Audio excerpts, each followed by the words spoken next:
Hello everybody, welcome back.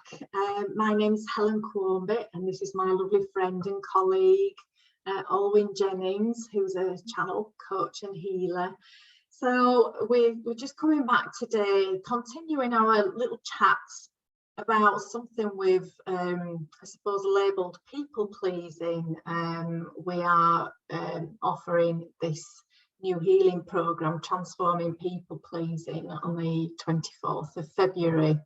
And just to give you some little insights, we've been having these quite informal chats between ourselves, discussing the different aspects of it, because maybe when we talk about people pleasing, it's not quite obvious to begin with what that is, who that person looks like, how they behave, how they think and interact, that sort of thing.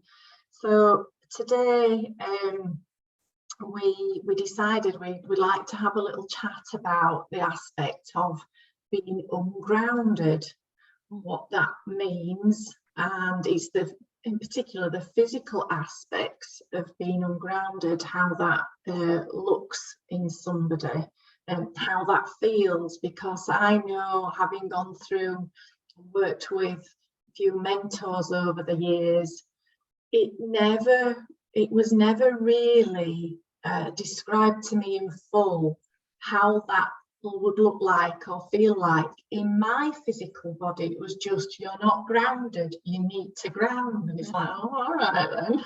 Yeah. So I had to go through this sifting process of what it was. Do you want to talk about sort of your experience? Yeah, no, that made me laugh. Yeah, no, so similarly, probably because we've been through similar programs and mentors, but yeah, they talk about, oh, you're not grounded or whatever, and I'd be thinking, what does that mean? Do I have to sit on the floor or something silly like that, you know? But it actually means being connected, like connected to yourself, and I guess that's another phrase which is a bit overused, but it's when you feel completely in your body, when you feel completely at one with yourself, you know exactly who you are, even if it's just for that moment, exactly who you are and what you're doing, and you don't feel as if you feel like you belong, I guess, is one of the side effects of being grounded. But if you're not grounded, then you can feel a little bit lost, I guess, and a little bit anxious maybe, and yeah, as if you're always constantly waiting for something to happen. Does that resonate with you, Helen? Absolutely. That was, I think, just before we came on, Olwyn, I was just discussing that I can liken it now, having got to know myself a lot better, to, you know, the picture of a meerkat always being up and on the lookout. And it is an anxiety, it's a level of stress, and actually over time you feel absolutely frazzled, but you don't realise where that stress and tiredness comes from. But it's because you're on edge all the time. But I think personally, it was almost like a Jekyll and Hyde energy, in that I could, to a lot of people, cover that up by appearing quite relaxed and calm. It was like the swan on the surface.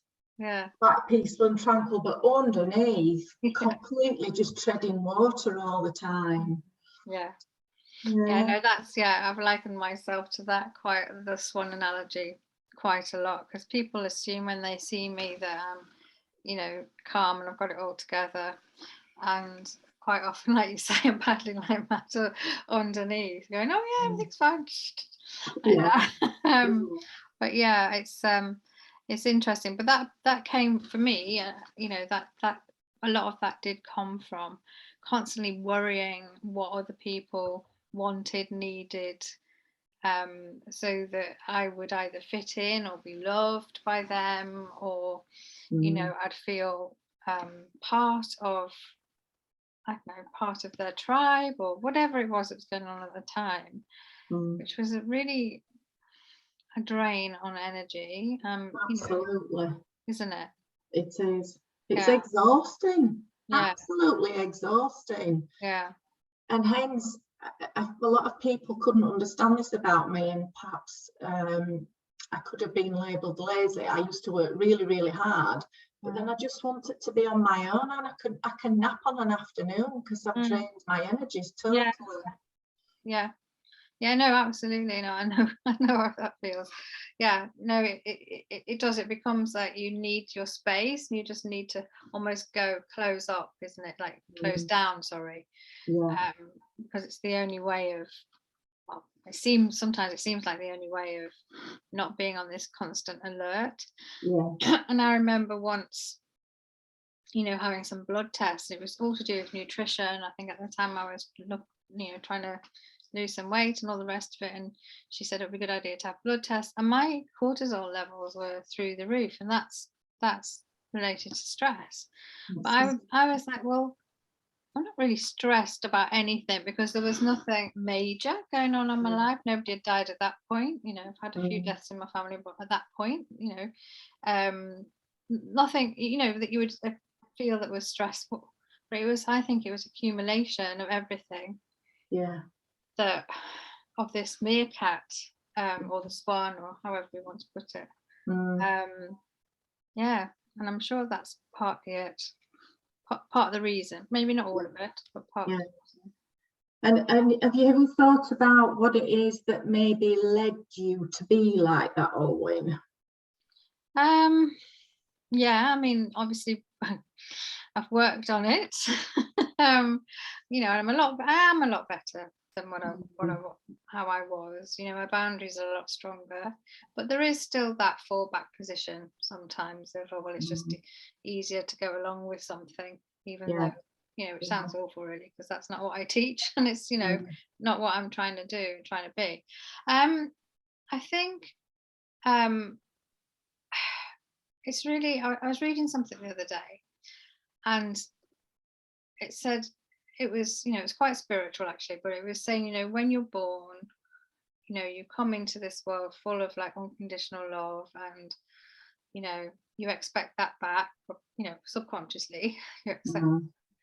But of course our parents, just like us, their hearts aren't as open, because they're sort of lifetime experiences and all the rest of it, so you don't quite get that unconditional love. There's always not always, but often they do love you, but there's often well, if you do this, or or there's an expectation, or I felt there was expectations on me to be a certain way. And I think it started, I'm not saying it started from when I was a baby, but I think that's part of it. And then when I became more aware of the wanting to keep certainly my mother happy, because she was quite volatile. She would like say exactly what she felt, doesn't matter what, and just shout and scream. And I didn't like that, because I think I've told you before, I don't like conflict. So I'd be just trying to do my best, and I know that, do my best to please her and keep the peace at home with my mum, between my mum and dad. So I think it probably comes from there. That's for me it's similar. Part of it was my mum, I think, because as well the age that they came through, particularly as women, or for my mum, it was about expectation. So it was almost like I was molded, I think, because I was it's almost like your children are a reflection of you. So if you're struggling with yourself, or she was struggling with herself, if the child was misbehaving, you want them to behave, to think, oh, aren't they good little children, kind of thing. Or it's like, again, going back to worrying about, well, what will they think if my child is like this? And if I'm not sure as to how to manage any situation, she's in under the spotlight with other people watching her. So it's like total social judgment of one another through our children. So it's like in this situation, oh yes, I'll be like this, and yeah, I'll say Yeah. our P's and Q's and all of this, and being the good little girl. And it's not really being allowed to explore, or not having our true essence nurtured. Because at the end of the day, we end up getting squeezed into this funnel of education, or religion, or, you know, having to go and get a job, that kind of thing. So there's so many pressures and demands placed on us, aren't there, as children? But that's not to sort of lay any blame. Oh no. Blame as such, but it's just, we can blame our parents, can't we? But it's but it's they coming from their own experiences, aren't they? And my parents were quite old when they, and I'm not sorry mum, were quite old when they had me, so they were quite, you know, they're almost 2 generations back, you know, sort of, they, you know, she was 11 when World War II broke out, so, you know, so it's, they were, again, different generations bring different things to the party, don't they? They do, yeah, they do. And for me, like, she never, even though she was highly intelligent, she never quite got to where she wanted to go. It was through her own choice, but in the end she regretted it. So she was really pushy that I didn't do that. Yeah. But, you know, I know we all do it. I've probably done it with my kids, even though I'm more aware, so I've tried not to, but it's hard. It is, yeah. So what have you adopted any strategies to help you sort of to come back to that place of grounding? Yeah, well, I'm big on writing. So, like, you know, writing things down. So if I'm feeling anxious or I can't work through something, then I'll just start writing about it. I used to keep diaries when I was younger, but now I'll just, you know, have I've got so many journals all over the place, but I just write things down. Or if I want to express, because I'll get muddled up in what everybody else is thinking or feeling or doing, and I don't always know how I feel, think about it, so I write that down as well, and it enables me then to express myself better because I've already cleared the thought process. And actually just writing it down, having a pen in my hand, it's literally with a pen, not on the typewriter, god I'm old, on the computer, writing it down, that connects you with the paper. It's something tangible about it. I don't know, it just it seems to bring me back into the moment, because a lot of this people pleasing is you're worried, and worry takes you out of the moment.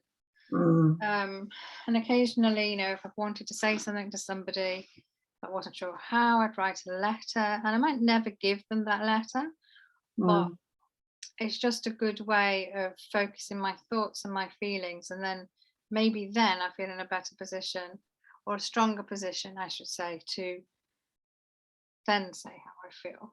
What about yourself? Yeah, over the last few years, definitely writing, but I'm becoming more conscious of myself on a physical level, in that I'd very much got to the stage where my friend laughs at me. She says about me, it's a bit like armour, having zipped up my top up to my neck, a bit like the old Victorian. Oh yeah.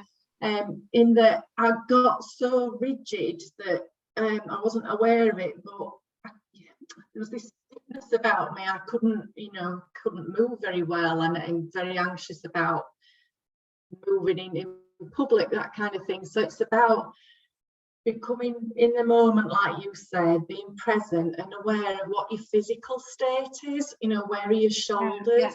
Yeah. Are you breathing? Because we tend to sort of just breathe at the top level rather than just letting go, relaxing, and then you breathe deeper. And that in itself is a bit like when you said allowing your energy, your true essence, back to drop back in. And it also stops me being in my head as much. Yeah. Yes. So it's a bit like having to retrain myself from one physical state of being to another. And that's quite a hard one to unpick at times. Yeah. Yeah, no, I can imagine, but that's good. That's a really good tip, because we take for granted the fact we breathe, but breathing properly makes a difference. It does. And you know, grounding in terms of going out for a walk or something like that, that always helps me too. Yeah. Yeah, very much connecting in nature, just doing something that you don't have to pay for necessarily, and just giving some time back to yourself. Yeah, definitely. Okay, so this is this is to recap then, that this is an offering that we're giving. We're calling it Transform People Pleasing to Not Giving Age in 4 weeks. We'll put the link in below. Yeah.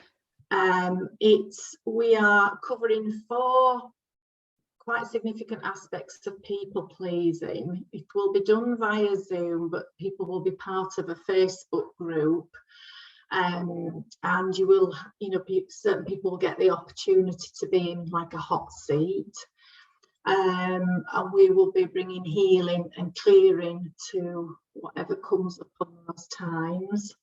The doors will be opening on the 21st, won't they, Olwen, which is the Monday of February, and then we'll actually start 8 o'clock via Zoom Thursday the 24th of February. Yeah. And if you miss the Zooms live, you can catch up on the replay. They're just as powerful, to be honest. And also, just to say, we've worked together before. We've not run this course before, so we're looking for beta testers. So you're kind of going to help us, you know, with feedback, and we'd be looking for testimonials and things like that. And in return for that, we're keeping the price low, at just £99. And for that, you get 2 of us, and we're really sure that it's going to be transformative for you. So you know, any questions, you're not sure, you're sitting on the fence, give, you know, either message myself or Helen. I mean, I think it's mainly Helen's email on the link, which is fine, but you can always message me via social media, or hello@alwynjennings.com if you wish. Yeah, that's great. Lovely. All right. Okay, I think that's all we're going to have a little chat about today. Then, all right. So love to know. Yeah, we'd love to know what you think of the video, and if well, not the video, as we're not great at actual producing videos, but the content. If any of it resonates with you, yeah, let's start a conversation at least. Yeah, that'd be wonderful. Yeah. All right, take care, everybody. Thank you. Bye-bye, everyone. Bye.